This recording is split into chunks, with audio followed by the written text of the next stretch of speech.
بسم اللہ الرحمن الرحیم۔ السلام علیکم، میں سید عمران شفقت آپ کی خدمت میں حاضر ہوں۔ سارا دن سفر میں گزر گیا، لیٹ نکلے اسلام آباد سے، تو رات کو ہمارے جو سی او صاحب ہیں وہ ذرا رات سوتے ہی نہیں، تو صبح پھر اٹھتے ہی نہیں، تو بس ان کے انتظار میں تھے کہ وہ اٹھیں، کوئی 1-2 بجے وہ اٹھے، بس لیٹ ہو گئے، اور لیٹ ہونے کی وجہ سے آپ کی خدمت میں حاضری جو تھی وہ آج کی آلموسٹ رہ گئی تھی۔ تو بس یہ لاہور پہنچتے ہی آپ سے میں نے کہا ملاقات ایک ہو جائے۔ خبریں آج کی بڑی اہم ہیں۔ اہم سے مراد میری یہ ہے کہ وہ خبریں ہیں کچھ جو اس وقت پاکستان کے نیشنل میڈیا اور سوشل میڈیا کے اوپر ہیں، خصوصاً بشریٰ بی بی صاحبہ کے حوالے سے بہت باتیں ہو رہی ہیں۔ آج ان کی 1 مہینے بعد عمران خان صاحب کے ساتھ ملاقات بھی ہوئی ہے، اور کچھ ایک عمار سولنگی صاحب ہیں، کوئی جرنلسٹ ہیں، میں ان کو ذاتی طور پر نہیں جانتا، ان کی ایک سٹوری کے اوپر بڑا شغل لگا ہوا ہے۔ وہ انہوں نے سٹوری دی ہے کہ بشریٰ بی بی کے اوپر خاص ایک کیفیت طاری ہو گئی۔ میں اس خبر پہ یقین نہ کرتا، ظاہر ہے کہ میں یہ جو عمار سولنگی صاحب ہیں میں ان کو جانتا بھی نہیں ذاتی طور پہ، میں میرے پاس ان کے ٹویٹر کے حوالہ ان کا کے علاوہ اور کوئی حوالہ نہیں ہے، تو ایون یہ جرنلسٹ ہیں کہ نہیں ہیں مجھے یہ بھی نہیں پتا، یہ لکھتے ہیں کہ فری لانس جرنلسٹ ہیں، تو لہٰذا مجھے ان کی بات کے اوپر یقین کرنا عام حالات میں بڑا مشکل تھا، کیونکہ میں نہ ان کو جانتا ہوں، نہ مجھے یہ پتا ہے کہ یہ جرنلسٹ ہیں، لیکن کچھ حوالوں سے بشریٰ بی بی کی جو عمومی شہرت ہے وہ بھی، اور پھر کچھ لاجیکل باتیں ہیں، کچھ میرے پاس انفارمیشن بھی ہے ذاتی طور پہ کہ وہ اس طرح کی حرکتیں کرتی ہیں۔ ان کے بارے میں کچھ تو مشہور ہو گئی ہیں نا، کچھ میرے پاس پرسنل مطلب ہیں کچھ اس طرح کے باتیں، تو مجھے لگا ہے کہ شاید یہ واقعہ ہو گیا ہو کہ وہ انیکسی جو تھی علی امین گنڈا پور صاحب کی، وہ میں ٹویٹ آپ کو پڑھ کے سنا دوں گا، اس کے زیادہ میں بات نہیں کرتا اس کے اوپر۔ تو ایک تو یہ خبر ہے، لیکن ان سب خبروں اور یہ بھی کہ علی امین گنڈا پور صاحب کو عمران خان صاحب نے فارغ کر دیا ہے، اب سلمان اکرم راجہ صاحب جو ہے وہ لیڈ کریں گے، تو اب اس کا کیا امپیکٹ آئے گا یہ بھی خبر ہے۔ پاکستان کے 160 پارلیمنٹیرین نے وزیر اعظم صاحب کو جواباً خط لکھا ہے، جو برٹش پرائم منسٹر کو ان کی جو ایم پیز ہیں انہوں نے خط لکھا ہے اس کے مقابلے میں کہ جی کہ ان کو کہیں انگلینڈ والوں کو، وہ کیا کہیں، یہ بھی بڑی مزے کی سٹوری ہے۔ لیکن جو اسلام آباد سے میں فیل لے کے آیا ہوں، جو اسلام آباد میں اس وقت باتیں ہو رہی ہیں، وہ آپ کے ساتھ شیئر کرنا بڑا ضروری ہے۔ تو وہ میں بعد میں شیئر کروں یا پہلے شیئر کروں، میں میرا خیال ہے پہلے شیئر کر دیتا ہوں۔ وہ یہ ہے کہ بہت سے لوگ جو سنجیدہ سیاستدان ہیں وہ یہ تصور کر رہے ہیں، وہ یہ خیال کر رہے ہیں کہ جس طرح پاکستان تحریک انصاف کے ساتھ معاملہ کیا جا رہا ہے یہ مسئلے کا حل نہیں ہے۔ پاکستان تحریک انصاف جو ہے وہ اس کی جو کہہ لیں کہ جو ووٹ بینک ہے، یا پاکستان تحریک انصاف اور خصوصاً عمران خان صاحب کا جو انداز سیاست ہے، جو انہوں نے لوگوں کے جذبات کو بھڑکایا ہوا ہے پاکستان کی ریاست اور پاکستان کی اسٹیبلشمنٹ کے خلاف، پاکستان کی 2 سیاسی جماعتوں کے خلاف جو نفرت تھی، اس کو جس طرح کر کے انہوں نے کیش کروایا ہے، ظاہر ہے کہ یہ پاکستان کی فوجی اسٹیبلشمنٹ کی کارستانی تھی، اور کچھ لوگ تو کہتے ہیں کہ جی کہ پلان ان کا بڑا زبردست تھا، ایگزیکیوشن میں پرابلم آ گیا۔ اب یہ بھی بڑی ستم والی بات ہے کہ اس پلان کو کہ جی ان 2 سیاسی جماعتوں کو بے دخل کیا جائے پاکستان کی سیاست سے، کیونکہ یہ ان کا کردار، اچھا اب وہ چونکہ دوسری طرف والے ہیں تو ان کو تو پھر یہ کردار برا ہی لگے گا، لیکن پاکستان کی فوج، پاکستان کی اسٹیبلشمنٹ، ان کو پاکستان کی یہ سیاسی جماعتوں کا وجود کھٹکتا اس لیے ہے کہ اگر ان کا وجود جو ہے وہ دیر قائم رہ گیا اور سسٹم پکا ہو گیا، جڑ پکڑ گیا، تو پاکستان کی اسٹیبلشمنٹ کا، پاکستان کی ریاست میں کردار محدود ہو جائے گا۔ کردار محدود ہو گیا تو ریاست کے وسائل کے اوپر جو سب سے پہلا حق پاکستان کی اسٹیبلشمنٹ اور سرکاری افسر شاہی کا ہے وہ کمپرومائز ہو جائے گا، وہ کم پڑ جائے گا، وہ حصہ تھوڑا پڑ جائے گا۔ تو لہٰذا پاکستان کے وسائل کے اوپر پاکستان کی سرکاری افسر شاہی مافیا جو ہے وہ اس کو یہ سوٹ نہیں کرتا کہ پاکستان میں عوام کا حق حاکمیت تسلیم کیا جائے، تو انہوں نے ان سیاسی جماعتوں کو خطرہ سمجھا اپنے اس حق کے اوپر، تو انہوں نے وہ تھرڈ پارٹی لانچ کروائی. اب تھرڈ پارٹی جو لانچ کروائی تھی اس کی ایگزیکیوشن میں پرابلم آ گیا ان کے خیال میں کہ وہ گلے پڑ گیا ہے وہ عفریت جو تھا. اب وہ عفریت کیا ہے؟ وہ عفریت یہ ہے کہ وہ خود ہی سب کچھ ہونا چاہتا ہے. وہ خود ہی پاکستان کی اسٹیبلشمنٹ بھی ہونا چاہتا ہے, پاکستان کی کنگڈم بھی اس کے پاس ہونی چاہیے, کنگ شپ بھی اس کے پاس ہونی چاہیے, پاکستان کے اندر اس کا کہا ہوا یعنی کہ عمران خان صاحب کا ہی قانون ہونا چاہیے. اب یہ باتیں جو عمران خان صاحب یہ والی کر رہے ہیں, یہ پاکستان کے اندر پاکستان کی ریاستی اداروں کا جو 75 سال سے پاکستان کے اوپر جو ظلم و ستم ہے, یہ اس کا ری ایکشن ہے. سمپل سادہ الفاظ میں یہ ملا جلا کے بنا ہے. تو بنیادی طور پر جو لوگ اس وقت عمران خان صاحب کے اشتعال دلانے کے اوپر مشتعل ہو جاتے ہیں, وہ پاکستان کے اس 75 سالہ سسٹم کے خلاف ان کی نفرت ہے. اب اس نفرت کو کم کس طرح کیا جا سکتا ہے؟ ایک وہاں پر سوچ ہے. یہ میں بات کر رہا ہوں کہ یہ بڑی فلاسفیکل ڈسکشنز وہاں پہ چل رہی ہیں. اسلام آباد کے بڑے بڑے جو ڈرائنگ رومز ہیں وہاں پر, اور بڑی بڑی جو بیٹھکیں ہوتی ہیں سیاسی بیٹھکیں, جب پاکستان کے بڑے بڑے جو جگادری ہیں, سیاستدان ہیں, پاکستان کے فیصلہ ساز ہیں, جب وہ آپس میں بیٹھ کے شام کی چائے کے اوپر گفتگو کرتے ہیں پاکستان کے حالات کے اوپر, سیاست کے اوپر, رجحانات کے اوپر, تو پھر یہی باتیں وہاں پر چلتی ہیں جو میں آپ کے ساتھ شیئر کرنے جا رہا ہوں کہ اس کا حل کیا ہے. حل یہ ہے کہ کیا آؤٹ سمارٹ کیا جائے عمران خان صاحب کو پرفارمنس کی بنیاد کے اوپر, گڈ گورننس کی بنیاد کے اوپر. لمبا راستہ ہے, اور اگر گڈ گورننس ہی وجہ ہوتی, گڈ گورننس, میں بار بار یہ والی بات کہہ رہا ہوں کہ گڈ گورننس ہی اگر میٹر کرتی ہوتی تو پھر عمران خان صاحب اتنے پاپولر نہ ہوتے جتنے پاپولر وہ لوگوں کو لگ رہے ہیں. میرا ان کی پاپولرٹی کے بارے میں خیال اور ہے. ان کی پاپولرٹی کے فورم اور ان کو گیج کرنے کا جو طریقہ ہے کسی بھی سیاسی جماعت کا, وہ سڑک کے اوپر ہوتا ہے, وہ جلسے کے میدان میں ہوتا ہے, وہ مطلب کہہ لیں کہ وہ یہ مکان کی نہیں ہوتا, وہ ورچوئل نہیں ہوتا, وہ ٹھوس ہوتا ہے, وہ آنکھوں کے سامنے ہوتا ہے. لیکن اس کے باوجود لوگوں کا یہ خیال ہے, تو میں یہ خیال آپ تک پہنچا رہا ہوں کہ پاپولرٹی کم تو نہیں ہوئی. عمران خان صاحب کی پرفارمنس تو تھی کوئی نہیں, اور عمران خان صاحب کی پرفارمنس ختم ہو رہی تھی. لیکن آپ دیکھیں نا پرفارمنس کے نتیجے میں ان کے, یہ میرا خیال ہے, میں آپ کے سامنے پیش کر رہا ہوں یہ بات, جو ان کو یہ دلیل وہاں پہ نہیں دی گئی, یہ میں آپ کے سامنے رکھ رہا ہوں کہ عمران خان صاحب کا جو گڈ گورننس تھی, پرفارمنس تھی, اس کی ساری کلئی تو کھل گئی تھی. اور جو یہ ڈسکا والا الیکشن تھا, یا جتنے یہ ہوتے ہیں ضمنی انتخابات, ان میں عمران خان صاحب ہار رہے تھے, ان کا کوئی ٹکٹ لینے کو تیار نہیں تھا, اور اسی وجہ سے پاکستان مسلم لیگ نون کے ٹکٹ کے اوپر کے وعدے کے اوپر ووٹ آف نو کانفیڈنس میں وہ ووٹ دینا چاہ رہے تھے. تو پھر کیا یہ چیز تھی کہ جس نے ایک دم بازی پلٹ دی؟ وہ چیز یہ تھی کہ پاکستان کے عوام کی جو 75 سال کی محرومیاں عمران خان صاحب نے ان کو ایڈریس کیا. انہوں نے کہا کہ یہ جرنیل, یہ آپ کو گروی رکھتے ہیں, پتہ نہیں کو جون سی بھی باتیں کر دی. اس کا مطلب یہ ہے کہ پاکستان کے عوام جو ہیں وہ اس وجہ سے ٹریگر ہوتے ہیں جو محرومیاں ان کی ہیں.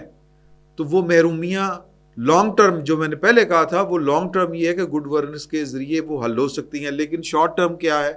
شارٹ ٹرم یہ ہے, اور بڑا جس کا فوری طور کے اوپر نتیجہ نکل سکتا ہے, کہ پاکستان کی اسٹیبلشمنٹ کا پاکستان کی سیاست میں کردار محدود کیا جائے, اور اس کے بعد آہستہ آہستہ ختم کیا جائے. یہ طریقہ ہے.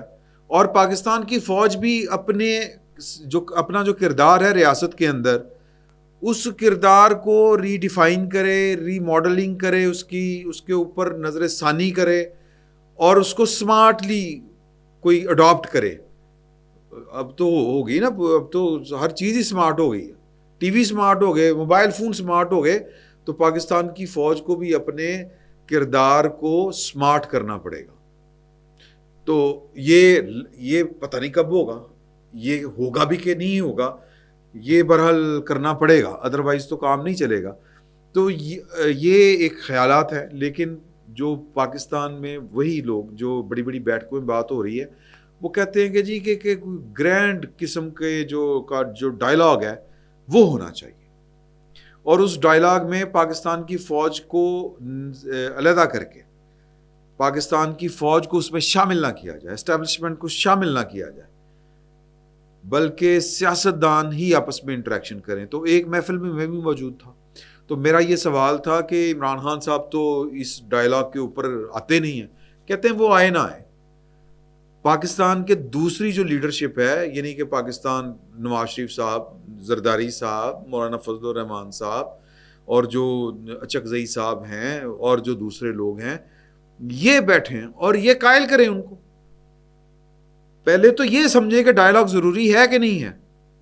ایک اچھی سی ٹرمنالوجی بھی انہوں نے دی تھی, وہ جب بات کرتے کرتے کسی کے ذہن میں یہ والی بات آئی, وہ میں اسکپ کر گیا ہوں, لیکن میں اس کو گرینڈ ڈائلاگ کا نام دیتا ہوں. اور یہ جس کو آپ کہتے ہیں کہ بڑی دیر سے یہ باتیں ہو رہی ہیں اس طرح کی, اب شدت آ رہی ہے اس میں کہ اس کو ایڈریس کرنے کا طریقہ یہ ہے کہ یہ بیٹھا جائے اور طے کیا جائے کہ سیاست کس طرح چلانی ہے اور ریاست کو کس طرح چلانا ہے. یہ سیاستدان بیٹھ کے طے کریں. تو یہ اس وقت خیالات جو ہیں وہ اسلام آباد میں جو ہیں وہ ایک دوسرے کے ساتھ لوگ اپنے شیئر کر رہے ہیں. اچھا, میں نے اب پتہ کیا کہ یار کہ اس کے پیچھے ہمارے بھائی لوگ تو نہیں ہیں. میں نے بہت پتہ کیا, بڑے گھوڑے دوڑائے, سب کچھ کیا, اور پھر وہ نتیجہ یہ نکلا کہ بھائی لوگ جو ہیں وہ اس طرف نہیں سوچ رہے. وہ کیوں نہیں سوچ رہے, اللہ بہتر جانتا ہے. ان کی کیا سوچ ہے, میں آپ کو بتا دیتا ہوں ان کی کیا سوچ ہے کہ نو کمپرومائز, نو ریٹریٹ, نو سرنڈر, نو ریٹریٹ, نو سرنڈر, کہ چکر ہی کوئی نہیں ہے گا. یہ بشرا بی بی کو چھوڑنا, دوسرے تیسرے معاملات, اس کے پیچھے وہ ان کا کانفیڈنس بول رہا ہے کہ کر لو جو کرنا ہے یار. اور یہ 26ویں آئینی ترمیم کے بعد جو ہے وہ فرق پڑا ہے. باقی وہ خبریں ہیں روٹین والی کہ وہ 160 بندوں نے خط لکھا ہے وزیر اعظم صاحب کو, یعنی کہ بندے سے مراد میری ہے کہ پارلیمنٹیرینز نے, اور انہوں نے کہا کہ جی کہ یہ اپنے جس طرح کے حرکتیں یہاں پہ ہوئی ہیں پاکستان تحریک انصاف نے, اور بار بار کی ہیں, 9 مئی ہو یا آگے پیچھے کے معاملات ہوں, تو ادھر انگلینڈ میں جو کوئی کرتا ہے اس کو تو یہ جناب فکس کر دیتے ہیں, جیلوں میں بھیج دیتے ہیں, سزائیں سنا دیتے ہیں, اور چھوٹے چھوٹے بچوں کو بھی سزائیں سنا دیتے ہیں. ہمارے ملک میں وہی کام ہو تو اس کے لیے یہ وکالت کرتے ہیں.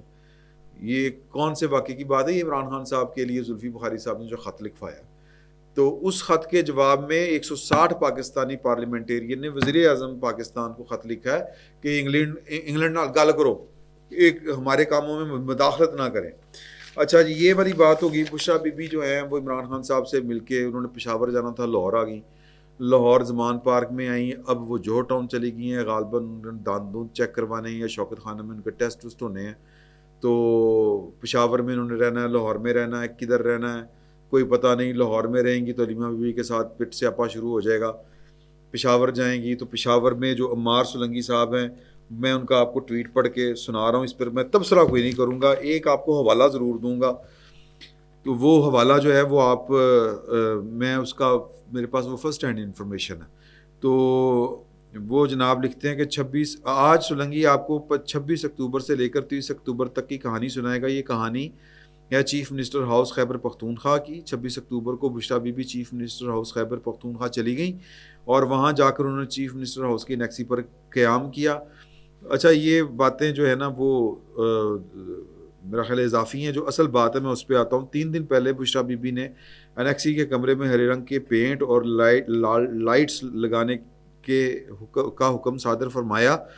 ان کا کہنا تھا کہ یہ ماحول ان کے عمل, یہ انورٹڈ کاموں میں لکھا انہوں نے, کے لیے بہت ضروری ہے. علی امین گنڈا پور اس طرح کی دقیانوسی باتوں اور اچھا خان صاحب تو عمل کرتے ہیں. علی امین گنڈا پور صاحب کے بارے میں یہ عمار صاحب کہہ رہے ہیں, سولنگی صاحب, کہ دقیانوسی باتوں اور بہت سے معصوم جانوروں کی قربانی انورٹڈ قوموں میں کے حق میں نہیں تھے. اس پر بشرا بی بی 26 اور 27 اکتوبر کی درمیانی رات کو ایک عجیب رکت میں آ گئیں.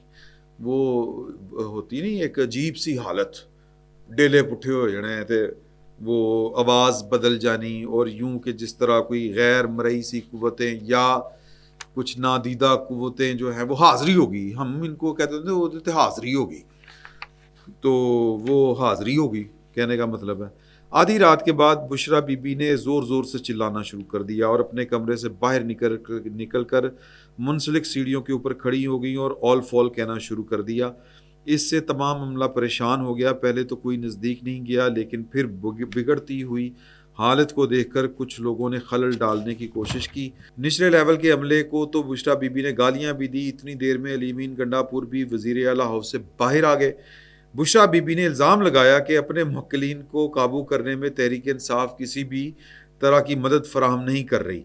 وہ زور زور سے یہ چلاتی رہیں کہ میرے موکل عاصم منیر کے موکلوں سے زیادہ طاقتور ہیں، لیکن میرے ساتھ کوئی کھڑا ہونے کو تیار نہیں. مجھے اپنے عمل کے لیے کچھ چیزیں میسر ہونی چاہیے.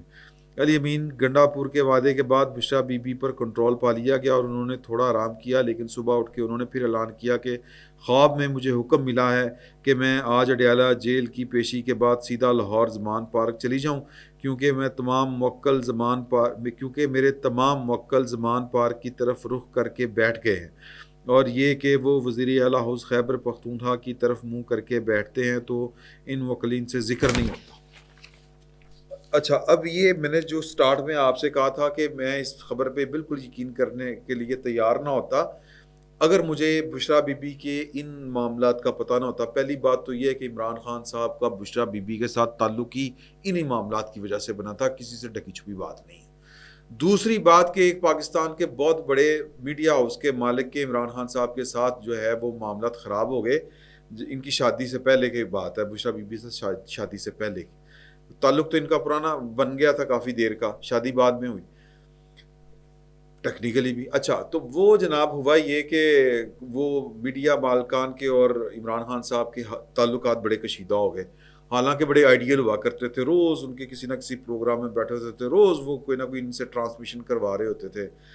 تو جب تعلقات بڑے کشیدہ ہو گئے تو ان تک خبر پہنچی کہ یہ عمران خان صاحب تو بڑے معتقد ہیں، ایک بشریٰ بی بی ہیں پاک پتن کی. تو انہوں نے کہا یار پتہ کرتے ہیں، نمبر شمبر لیا تو وہ فون کیا. تو جب فون کیا تو انہوں نے کہا کہ جی السلام علیکم، بشریٰ بھی بول رہی ہیں؟ آپ بول رہی ہیں. انہوں نے کہا کہ جی وہ بات یہ ہے کہ میں فلاں صاحب بول رہا ہوں، اپنا نام بتایا، تعارف کروایا، اور میں چاہتا ہوں کہ عمران خان صاحب سے وہ آپ کے پاس آتے ہیں، آپ کی بات مانتے ہیں، آپ کے معتقد ہیں، تو ایک تو میرے لیے دعا بھی کریں اور عمران خان صاحب سے سفارش بھی کریں. تو میں خود آپ کے آستانے پہ حاضری دینا چاہتا ہوں. تو بشریٰ بی بی ان کا نام سنتے ہی، بات سنتے ہی وہی ایک عجیب سی حاضری ہوگی ان کے اوپر. تم میں کیڑے پڑیں گے، تمہیں آگ لگے گی، تم جہنم میں سڑو گے، تم نے خان کے خلاف اتنی خبریں لگائیں. وہ پتہ نہیں کیا کیا ہو، انہوں نے فون ہی بند کرتا. انہوں نے یہ میرا خیال میں نے پہلے بھی آپ کے ساتھ بات شیئر کی ہوئی ہے. تو بشریٰ بی بی کے اس طرح کے ہیں معاملات. کچھ لوگ تو کہتے ہیں ہم نے صوفوں کو ہوا میں دیکھا ہے، بشریٰ بی بی کی کرامات کے اوپر ہم یقین کیوں نہ کریں. یہ جو عمران خان صاحب کے سجے کھبے ہیں نا، یہ والے تو چکر تے ہے، شوما دا چکر تے ہے. تو لہٰذا یہ ہو سکتا ہے کہ خبر درست ہو. اس خبر کے اوپر مجھے تو یقین اس لیے آ رہا ہے کہ میرے پاس یہ جو جن لوگوں نے بشریٰ بی بی کو فیس کیا ہے، وہ ان کی گفتگو ان تک میری بات ہے، ان تک کہنے کا مطلب یہ ہے سادہ سا. تو خیر یہ تھی اب تک کی صورتحال. آج کے لیے اتنا ہی، کیونکہ آج سارا دن سفر میں گزرا. کل انشاءاللہ 1-2 بار آپ سے دن میں ملاقات کیا کریں گے. فی الوقت اتنا ہی. بہت بہت شکریہ.